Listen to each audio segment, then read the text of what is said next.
know who he is, bitch. I can't walk around this fucking neighborhood with that Disney-ass name. Electric light! What course we will take? One path we shall never choose.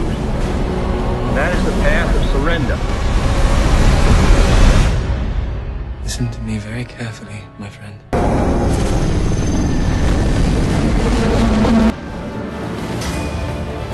Steady as she goes. Years from now, they're gonna ask, where were you when they took over the planet? You'll be fine, I promise. It's over. I'm sorry, but it's over.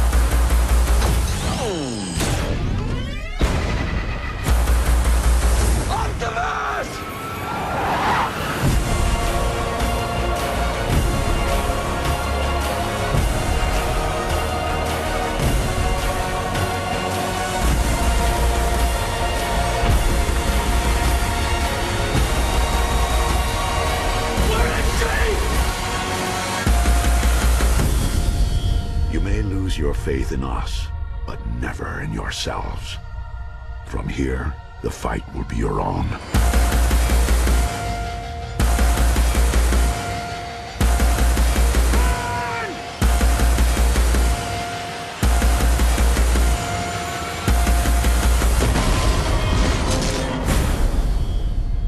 Welcome to the finale of the 2011 Movie Madness, a week-long event of movie reviews counting down to the review of Transformers 3 Dark of the Moon. So let's get things over with the last movie in line, Transformers 3 Dark of the Moon, starring Shia LaBeouf, Patrick Dempsey, Tyrese, John Malkovich, and the Autobots. Transformers Revenge of the Fallen was one of the worst child-raping experiences of my life. Any part of my youth that I retained in adulthood was violated by Michael Bay and that movie. I saw everything innocent from my past die in the grave, set on fire as the devil known as Michael Bay on Earth pissed on its burned remains, killing off my faith in humanity. Simply put, I truly despise Revenge of the Fallen for the psychological horror it put me through. That, and just as a movie separated from Transformers, it still sucked, so I began to worry upon hearing news of Dark of the Moon. My childhood enjoyment of robots that were more than meets the eye were going to get utterly shit upon all over again. Or at least that's what I thought, considering the lack of quality from the second film, until I heard about Bay feeling truly bad about the last film and wanting to make up for it. If this was going to be his last run with the Transformers and he was going to go on a positive note, or at least that's what I was hearing, well, that's all fine and dandy, but it doesn't mean shit if you don't actually work upon such a goal. And this is the man that gave us Pearl Harbor and Revenge of the Fallen, so the danger level was at critical. But then again, the first Transformers film was solid, so I decided to go into the film with a fair mindset in order to let the movie stand or fall on its own merits. And personally, if it ignored all aspects of Revenge of the Fallen, then it would be a plus for all of humanity. Dark of the Moon follows the Autobots and their final stand against the Decepticons as they bring the fight to Earth by invading the planet. The notion of this war is the epicenter of a failed plan years ago during the war for Cybertron, which led to humanity's space race to the moon.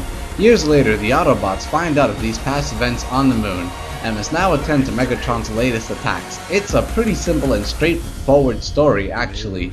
In the middle of all this is our human protagonist, Sam, as played by Shia LaBeouf. Our hero is now out of college and looking for a job, while living with his new girlfriend, who we will get to later. But unlike in the last film, Sam is more of a fleshed out character. He no longer lives with his parents, isn't in school, doesn't have Bumblebee, isn't with the Transformers, and can't stand on his own in terms of financial living. He feels worthless and has the desire to matter once again, considering that he did help to save the world twice. To some, such a concept sounds silly, and many could argue that Sam has nothing to argue about in terms of life. He has a rich model girlfriend and lives in a rich pad, so to speak.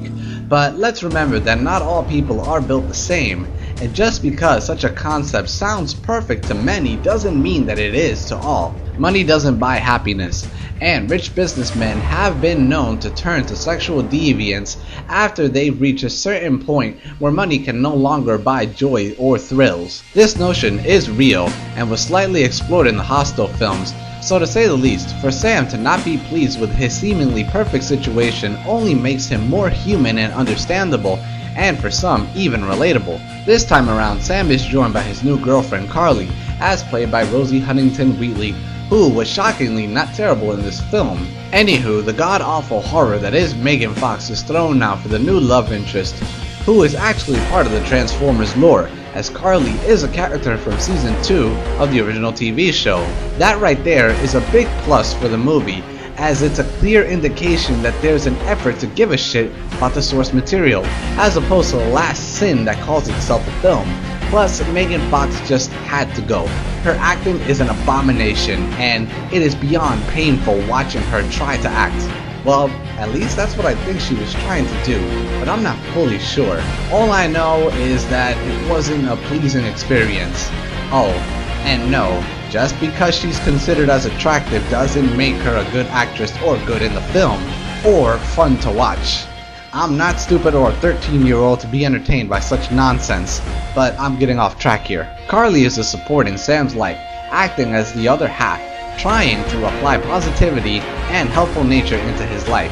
She acts as the yin to his yang, so to speak, and because of their perspectives on life are different, it creates a sense of conflict, which is also a good thing for characters to have, considering that this was a huge factor that was missing from the last film. Once our protagonists come together, it's simply an all-out effort to stop the Decepticons' final attack on Earth as they invade.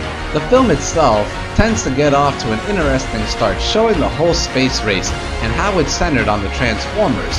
From there, pacing issues occur as the film slightly slows down. This isn't the horrible or the painfully long drag from the last film, as the initial start of the film is a good deal of setup explaining things to come and new characters and situations. Plus, there are decent moments of good humor and writing. No, it's not Oscar-worthy material here, but at the same time, it's not terrible, and much, if not almost all, of the stupid, racist, and childish humor from the last film is gone, and that's a victory for everyone. While the initial start of the film can be solid at best, there are some pointless scenes and characters. While the introduction of John Malkovich's character was funny, he himself was pointless, and his later appearance in the film had no point whatsoever. You could have cut him from the film and it would have been the same in terms of quality, but with a shorter runtime. Ken Jeong of The Hangover fame is also fairly pointless, and his presence is predictable if you've ever seen him in anything else. I did get a few laughs from him, but if it wasn't for the information he was holding, which could have been obtained in better ways, he would have been fully pointless. That, and by now we've come to know this man as the guy who drops his pants in films. I must, however, give him credit for his execution from the film, as it did come out of left field and was very humorous. Once our heroes meet up with the Autobots, the film really picks it up into high gear as they find Sentinel Prime, as played by Leonard Nimoy, which was a brilliant move on the part of Michael Bay. Spock himself was in the original TV show, and to have him use his most famous line from Wrath of Kong in the film was an excellent homage and geek moment. It perfectly plays into the film, and fans can catch on to it and have fun with it. Sentinel Prime is also a big character in Transformers lore, so this is a further sign that Michael Bay truly wanted to make up for the last film. Upon finding Sentinel, the root of the story starts, and breaks loose into the war with everyone fighting for salvation. Humans turn against each other in an effort to save one's own skin, and the series introduces human antagonists working alongside with a Decepticon. I won't spoil it for you, but it was a nice touch and gave further strength to Sam and the other protagonists by doing this with human antagonists. This was also where the latter half of the film starts, and my god, is it freaking amazing. It's so finely paced that I'm shocked that Michael Bay actually directed it. Scenes don't pointlessly drag on, and it's not a giant clusterfuck of nonsense either that's rushed, like everything in Revenge of the Fallen. You get clear action depicted in a steady and normal light. You can tell who's fighting who and what's going on. It has the feel of an invasion and an actual war. Both sides stand to lose something and both pose a threat to each other, so no side is undermined or looks weak. Tactic is involved in the fighting, and random events don't pop up for sheer convenience of the plot. The score to this film is also great, although some songs sound a bit cliche as if they were to be expected in an MTV show. Original scores, like the film's theme, are brilliant, and its thunderous bass in an IMAX theater only adds to the movie's building drama during fight scenes. Character-wise, in terms of the humans, all, for the most part, are solid. Tyrese and Josh Duhamel do a solid job in the film, giving the same performances they did in the prior films. It's nothing fantastic, but it's just solid. Patrick Dempsey is also solid in the film, and plays his role well, exuding an aura of douche, so to speak. John Turturro is also in the film once again, and they massively tone down his childlike stupidity. He's still funny, but a lot of his childish humor that he had in the prior films are gone. That, and the presence of his bodyguard, leads into an amazing Firefly homage. Frances McDormand was also great to see as always in the film, and there weren't really any annoying characters wandering about in the film. Everyone had some kind of purpose to the film's story and plot, which was a nice thing to see. Robot-wise, the film finally smartened up. Most of the robots depicted are from the series' history, such as Razor and Shockwave. Speaking about Shockwave, he was such a badass and fully realized as a character from the TV show. He was one cold, badass mercenary in a sense. When he went to hunt you down, he was gonna do it no matter what. It was also nice to see Soundwave finally being done right, and Laserbeak was completely realized, and this doubles if you played the War for Cybertron game. It was also interesting seeing Megatron as this desert wanderer in a broken state of repair. This makes sense considering what happened to him at the end of the last film. Yeah, sure, the film decides to pick what it wants and what it doesn't want to carry over from the last film, but if I was directing this film, I would also want to avoid as much, if not all, of Revenge of the Fallen as well. I mean, there's only really one good part in Revenge of the Fallen. Is the future of our race not worth a single human life? Get up! You'll never stop at one! I'll take you all on!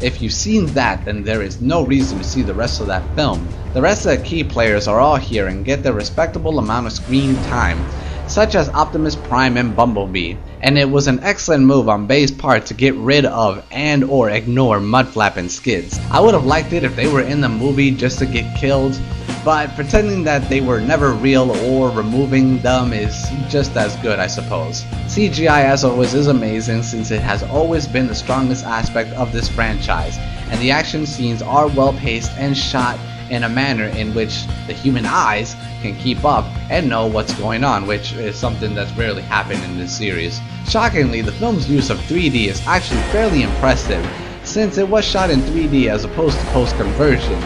It isn't the best out there, but there are some truly wild scenes, while the rest is standard fare. The climax of the film is also excellent, boasting a great fight scene, although I wasn't too fond about Megatron's demise in the film. It was far too quick and the fans deserved so much more.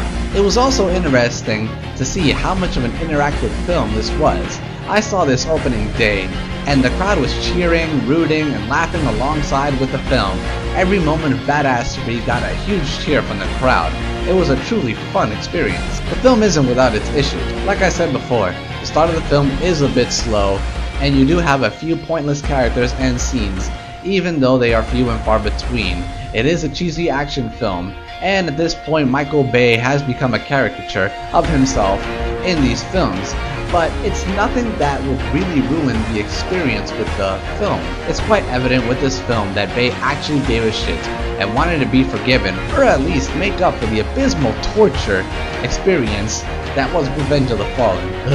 And whether you like it or not, the devil must be given his dues, because he made a good movie. And I mean, I can't believe that I'm even gonna say this, but Transformers 3 Dark of the Moon gets an 8.5 out of 10. Do not bring that precious to me, motherfucker. This is my house. You may lose your faith in us, but never in yourselves. From here, the fight will be your own.